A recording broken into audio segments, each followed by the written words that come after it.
Welcome back.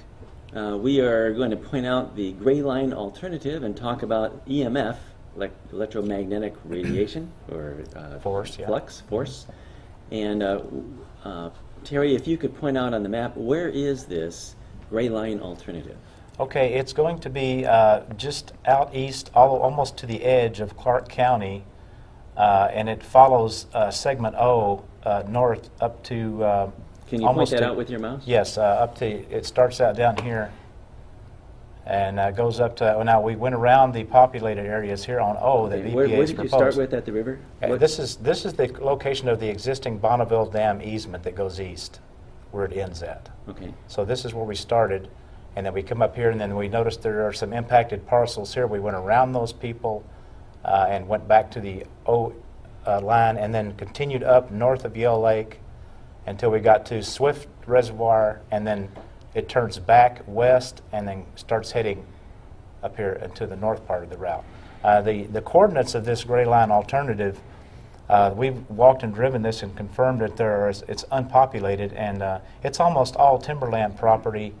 We wanted to create a zero impact route for the public, as opposed to what's in town to be considered as an alternative. The land cost is lower than any other area. This includes the existing right-of-way due to the added litigation and so forth and the number of impacted homeowners. We created coordinates for this. We gave these to the project manager at BPA many months ago, and now, like I said, due to the Herrera letter, they are just starting to consider this as an alternate path, and we would like them to put that on the map and do a study, not like they did with Pearl and just dismiss it. Actually do a study and tell us what it compares to on other routes and how this compares to the same routes, and give us some data. Why can't you build it? Why can you build it? We know that there are impacted people on the lettered segments. The town of Cougar is impacted on K, which is here. Okay. If you look at K, so we know this is not a viable alternative to solve the problem with the DNR route that goes through the lettered segment. So this is a much less invasive thing to do. The actual mileage is a little longer, but you know what? The head of Clark PUD has told us that the difference in the amount of money would be less than a penny a person for the ratepayers to spend any extra money on a project like this. So they saved $84 million on Big Eddy. So we can certainly do this, I think, within the budget that they've got, So set the aside. routes that have been proposed by the BPA, many of them go through areas where there's private property, there's developed areas, and I would think that these properties, you're actually going to have to pay a lot more money to purchase those properties or purchase an easement through those properties compared to property that's going through timberland, which is already publicly owned property. Is that publicly owned property, or is that through? Yes, it's almost all state timberland and DNR, Department of Natural Resources. So the public actually already owns that property. Yeah, they do, and and in this case, going that area, you would get a wider, like a 450-foot wide room for towers, rather than in town you'd get 150 foot. So you get more real estate for the money out there in that area. So that's a savings for the actual construction cost. So the total cost of the project, it looks like it's a longer route, so you've got more towers, but you also have a lot less cost for real estate. So the cost differential, I don't know how that pencils out, but I would think that real estate being a very substantial cost for the routes that run through the middle of the county would be much higher. And you could save millions in litigation costs, millions in delay costs, so it's as a result of doing you're something that doesn't impact people. That's right. Because you want to, if people are not happy, they're gonna try to fight it. Why even get in that position? So I understand there's three reasons why to route these lines away from populated areas. One is it's an eyesore, and it takes away from the property values, because you're going to have a big power transmission line very close to your home. That's less desirable, just simply because it's cosmetically, it's an impact. Another one is if ever there is a problem with those transmission lines, one of those lines falls, that is a the explosive situation, very dangerous devastating. situation. You got hundreds of feet of distance just simply through the soil where people can get electrocuted if that happens. So The neighborhood devastation, if in the event of a failure of a transmission line, is catastrophic. It's like a gas pipeline issue. It destroys neighborhoods. Fortunately, you would have to have a airplane fly into something like that to cause a problem like that, or an earthquake. We have this is the Mount St. Helens earthquake zone that we live in. But that would be, when you put power out in the remote areas, it's more isolated and it's more reliable, and it's in addition to what you already have. Sure. You're putting all of your eggs in one basket going through a highly populated area with multiple towers already there. And those are the natural causes, and there'll be others that would cause those transmission lines to actually fall down into a neighborhood. Right. But you also have terrorists and people that just simply, you have arsonists, people that caused that kind of trouble as well as a possibility. Yeah. So it's just a good idea for those two reasons to get it outside. But there's also a third reason, which is this electromagnetic flux that when these transmission lines route through an area, they create this magnetic field, 60 hertz magnetic fields that radiate hundreds of feet into the adjacent areas. Yeah, that is that setback in other states is called prudent avoidance. And prudent avoidance is the distance that it would take the person for different voltages of transmission lines in feet to get around the problem with the effects of the line. In California, for example, it's 350 feet for a 500 kV line. So throughout the whole state of California, they've established a standard that says if you're going to have a transmission line like in this category, you've got to be 350 feet to the nearest. That's right. Residence or occupied area. Is that right? That's right. And do we have such a standard in Washington? No, I'm not aware of a standard here in the state of Washington, but if you look at this and say 350 feet, if you assume that the power line would be in the middle of a 150-foot right-of-way, you're talking an extra 275 foot of width that you negatively impact, and you greatly diminish the value if you put it in populated areas. Now, even if they go up the existing corridor, which is routes 25 and routes 9, you still have that impact for that considerable distance out.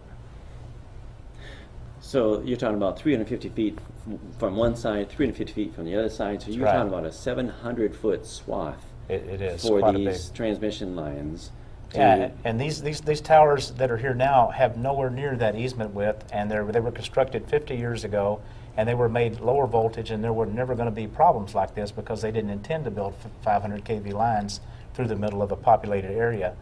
This will be the first time in history BPA has tried to build these kind of lines through this much population. I don't think the people will stand for it, and so we wanted to have an alternative out there that they could live with. And, like, for example, if somebody were to say that we can't build on the gray line because of these 12 reasons, well, we want to know what those 12 reasons are, and yet you can build them through the letter segments, and what's the definition of the reasons for building through there to make comparisons. Why? We need to know that information. Crossing the Columbia Gorge on the Big Eddy project was something BPA did. And crossing the Columbia Gorge is something on the I-5 that BPA can do at Bonneville Dam. Sure. It's one of the tools in their toolbox. If you're going to cross a river, you use higher elevation towers. Yep. It's just a standard way of crossing a river.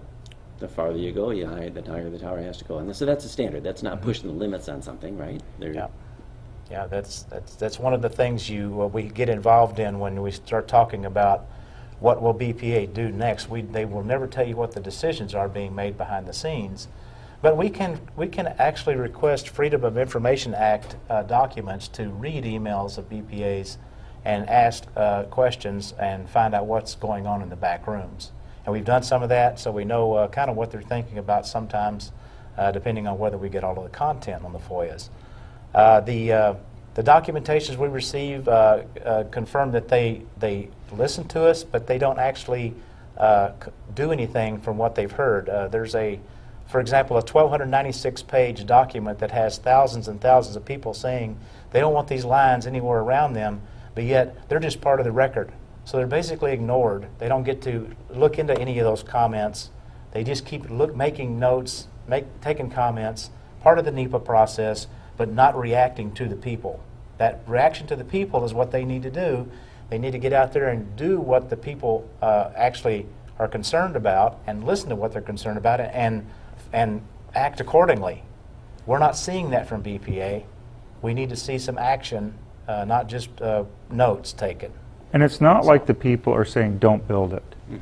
The people that are coming with concerns, and whether they live near one of the existing power lines, or whether it's one of the other routes that go through some of the rural areas, but still across people's homes and properties, every single one of those people have come and offered alternatives that would protect people, whether they're along an existing route or one of the other proposed routes. They're all coming with proposed alternatives, and BPA is not taking seriously those proposed alternatives and giving them the due consideration that they deserve.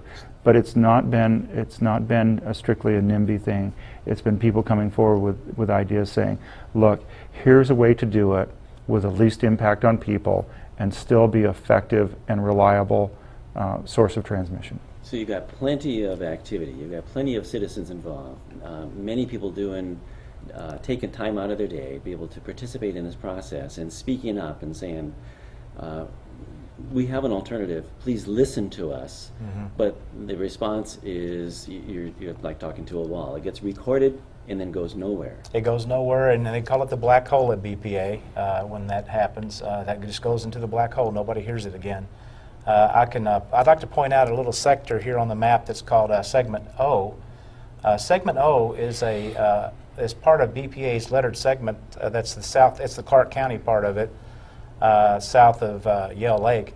They put this Segment O on the map and never really went out and looked at the area before it was put on the map. There are tons of people impacted there. You know, I would make an effort, if it were me, to go out and look at the area first to make sure we avoid people and just avoid, whether it be Sturgeon Rock or whatever that's out there, and go down next to that and get out of their property. Is that the white line? The white line goes around the impacted people that are there. Where is that section in the map? That's on the very southern part of, let me go back and I'll point that out to you here. It's here. This is Segment O. And we built this gray alternate area right next to it, and then we went around the people here at the river, at the Lewis River. So there's people that live there. You should make an effort to get away from the people. If it's just a minimum, it just takes a few people out in the field, an engineer or two, to put the coordinates together and make that path. So the NEPA process isn't just a mechanical process you go through and say do this and this and this and this, and then you can build what you really want to build. BPA. Instead, the NEPA process is meant to consider and to brainstorm with individuals and be able to respond to them to make the process, the solution, better. And that's what's not happening here. It sounds like it needs to. We have to take another break. Well, very quickly, to sum it up, what the NEPA process is supposed to do is to come to a conclusion of what should be done, not necessarily what they originally wanted to do. Good point. Okay, we'll take a break.